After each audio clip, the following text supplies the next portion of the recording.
त्रिदलं त्रिगुणाकारं त्रिनेत्रं च त्रियायुधं त्रिजन्म पापसंहारं एकबिल्वं शिवार्पणं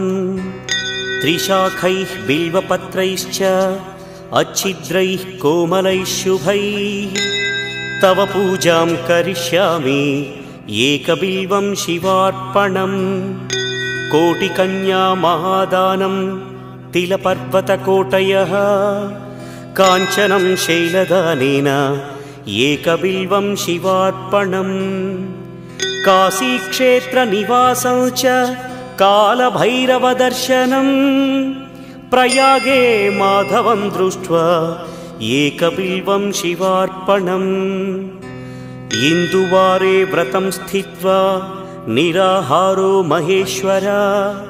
नक्तं हौष्यामि देवेश एक